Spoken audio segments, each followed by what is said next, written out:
जैसा आपने हमारे पिछले वीडियो में देखा कि कैसे फिलिस्तीनी आतंकवादियों ने 11 इजरायली एथलीट्स को बंधक बनाया और फिर उन्हें मौत के घाट उतार दिया। आज के इस वीडियो में हम जानेंगे कि कैसे उसी मौत का बदला इजराइल लेता है ऑपरेशन रॉथ ऑफ गॉड।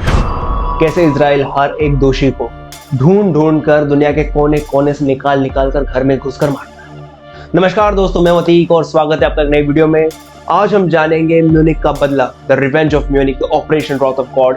कैसे हुआ, कैसे इजराइल ने चलाया ये 20 साल लंबा ऑपरेशन और कैसे दुनिया के अलग अलग कोने से ढूंढकर आतंकवादियों को मौत की सजा दी। जो मास्टरमाइंड, जो लोग इस पूरे के पूरे ऑपरेशन में शामिल थे, जिन्होंने ये म्यूनिख का हाईजैक, ये जो म्यूनिख ओलंपिक में जो म्यूनिख मैसेकर था, इसे अंजाम दिया। आइए मेरे साथ जानते हैं आज के इस वीडियो में।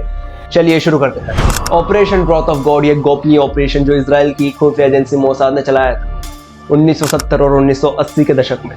इसका पूरा मोटिव था कि जो फिलिस्तीन लिबरेशन ऑर्गेनाइजेशन के जितने भी आतंकवादी और जो मास्टरमाइंड, जो लोग इन्वॉल्व थे म्यूनिख मैसेकर में, जहां पर 11 इजरायली एथलीट्स को बंधक बनाकर उन्हें मौत के घाट उतार दिया था, उन सभी का बदला लेना और उन सभी को ढूंढ कर चुन कर उनके घर में घुसकर मारना, ये इस पूरे ऑपरेशन का मोटिव था।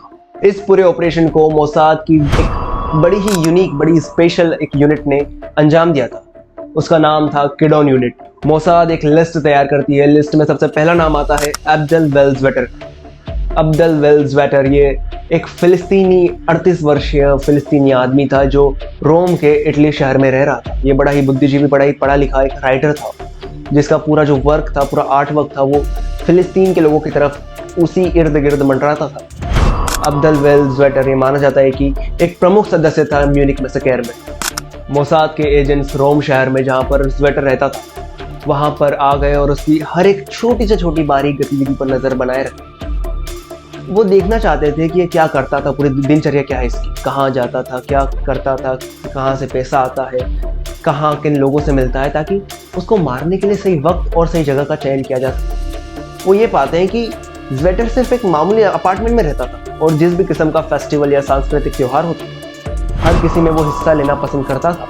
तारीख 16 अक्टूबर 1972। वेल्ज़वेटर अपने दोस्तों के साथ डिनर करता है। डिनर करने के बाद अपने अपार्टमेंट की तरफ बढ़ता है। जैसे ही वो अपार्टमेंट के पास पहुंचता है, वो देखता है कि दो लोग सादी ड्रेस में, जो मोसाद के एजेंट्स होते हैं, पहले से ही उसका इंतजार कर रहे होते हैं। वो जैसे आगे बढ़ता है, लिफ्ट के पास आता है, वो दोनों भी उसके करीब आ जाते हैं और एकदम पॉइंट ब्लैंक डिस्टेंस से उसके ऊपर फायर कर देते हैं। चूंकि उनकी गन में साइलेंसर लगा था तो कोई आवाज़ नहीं आती। पहली ही गोली से वेल्ज़वेटर वहीं का वहीं गिर पड़ता है और मौके पर उसकी मौत हो जाती है।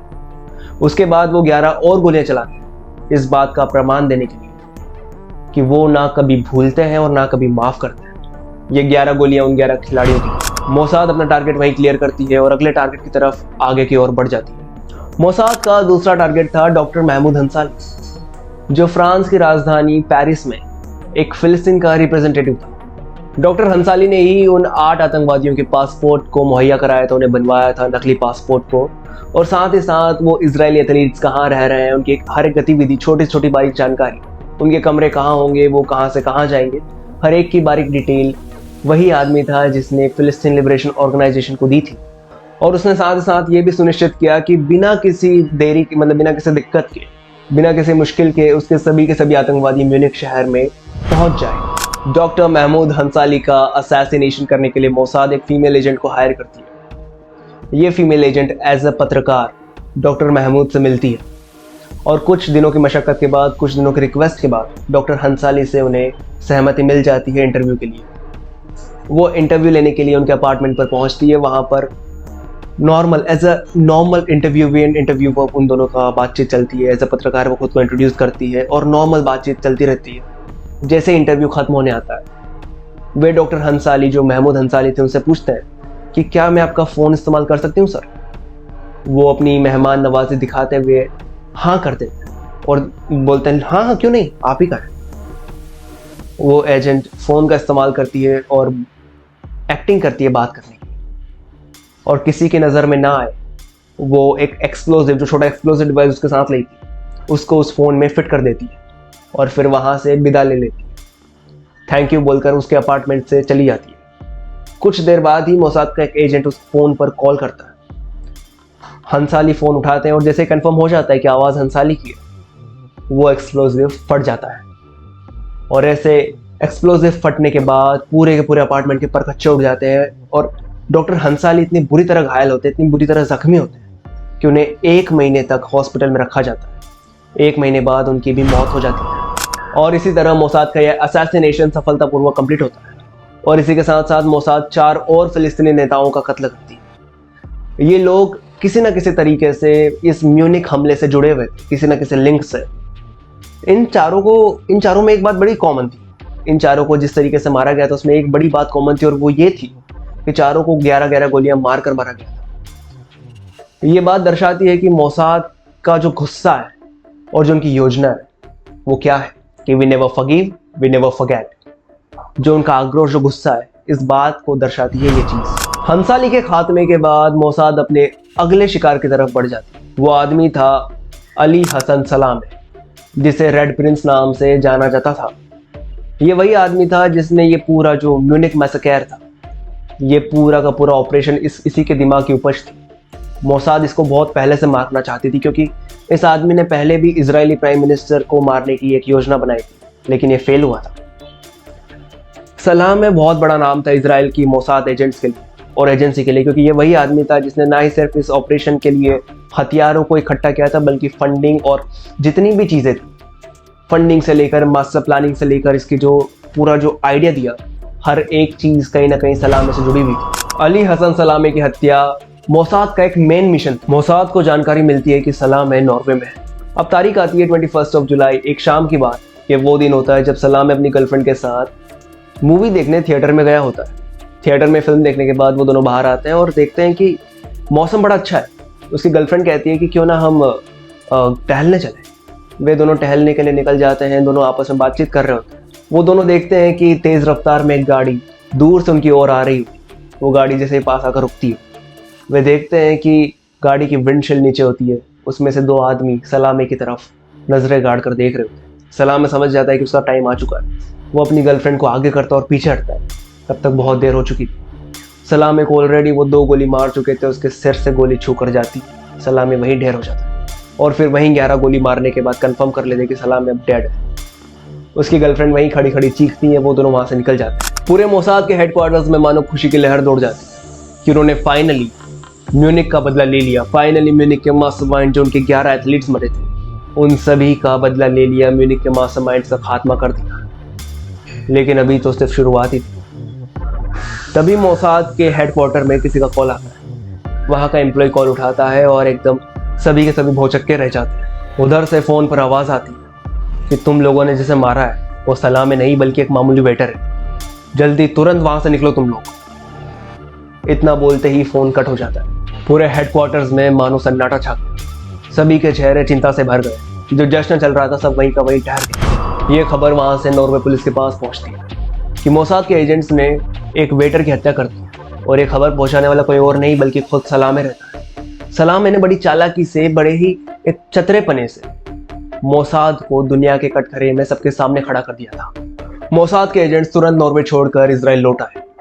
इस असफलता ने मोसाद की साख पर बड़े सवाल खड़े कर दिए थे। ये गलती मोसाद के लिए बहुत भारी साबित। मोसाद को आधिकारिक रूप से ये पूरा का पूरा ऑपरेशन रॉथ ऑफ गॉड बंद करना पड़ा और ये मोसाद का सपना जो था रॉथ ऑफ गॉड करके जो उनके एथलीट्स थे उनका बदला लेना, ये सपना ही रह गया। लेकिन मोसाद ने अभी भी उनके वो जो आतंकवादी थे, जो मास्टरमाइंड थे, जो भी लोग उस पूरे के पूरे एक समूह में शामिल थे, उनको अभी तक मोसाद ने माफ नहीं किया था। भले ही मोसाद ने ये ऑपरेशन रॉथ ऑफ गॉड औपचारिक रूप से बंद कर दिया था, लेकिन सलामे का नाम अभी भी मोसाद की हिट लिस्ट में सबसे टॉप पर शामिल था।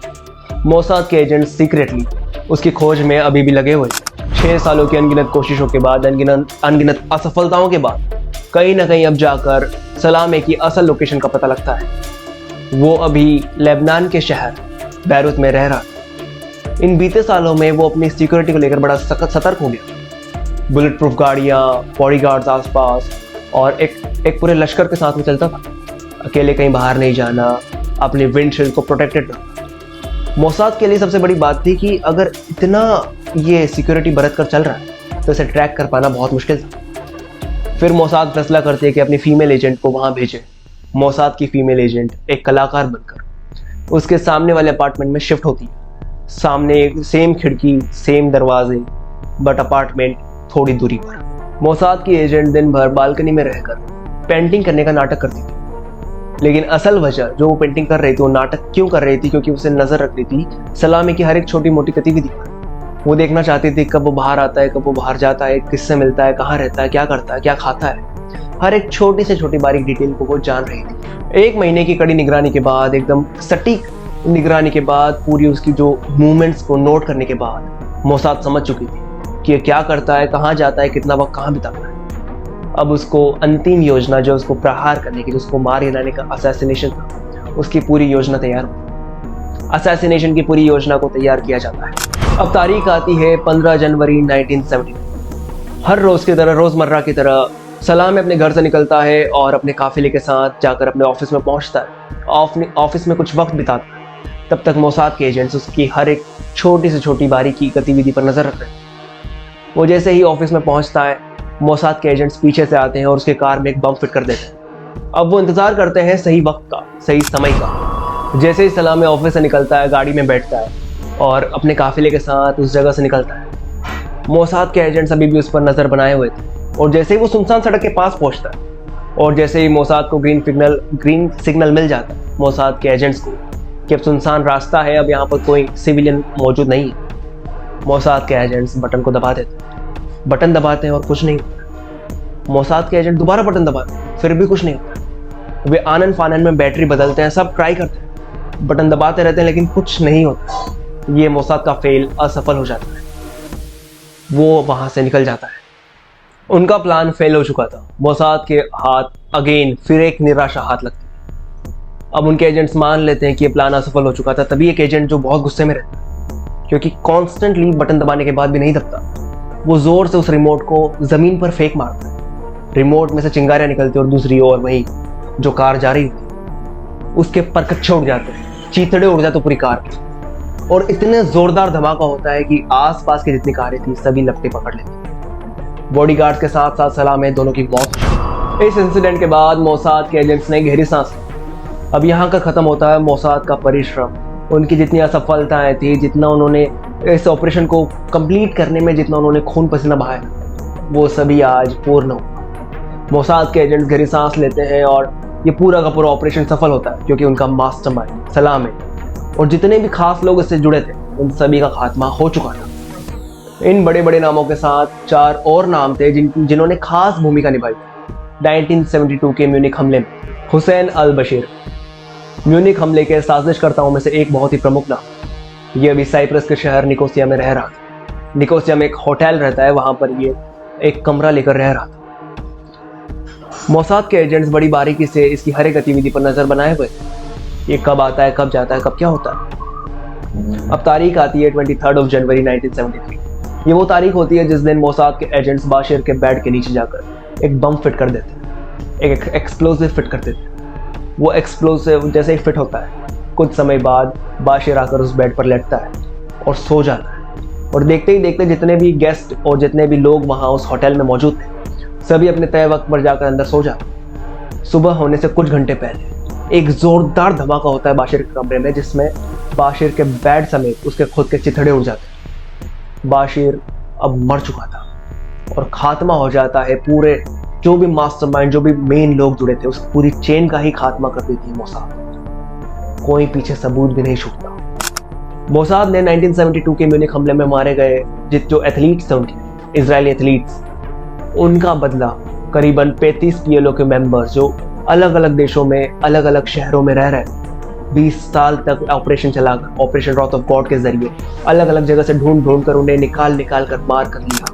रॉथ ऑफ गॉड सिर्फ एक बदला नहीं था, बल्कि एक संदेश था कि मोसाद ना तो कभी हार मानती है और ना ही कभी अपने दुश्मनों को भूलती है। Never forgive, never forget. तो आपको कैसा लगा ये वीडियो में बताएं कमेंट करके। अगर वीडियो पसंद आए तो please do let me know in the comments. आपको कैसे लग रही मेरी कमेंट्री, कैसे लग रही है आपको ये वीडियो मेकिंग, कुछ भी सुझाव वो प्लीज हमें कमेंट्स में जरूर बताएं। अगर आपको अगला वीडियो किस टॉपिक पर देखना है वो भी बताएं। अगर वीडियो पसंद आए तो please like the video, subscribe to our channel, और ऐसे ही और जोरदार कहानियां सुनने के लिए देखते रहिए, बने रहिए हमारे साथ। मैं अतिक पटेल आपका होस्ट। मिलते हैं आपसे ऐसी ही एक रोमांचक वीडियो को लेकर, एक ऐसी रोमांचक कहानी को लेकर अगले वीडियो में। तब तक के लिए जय हिंद, गुड बाय।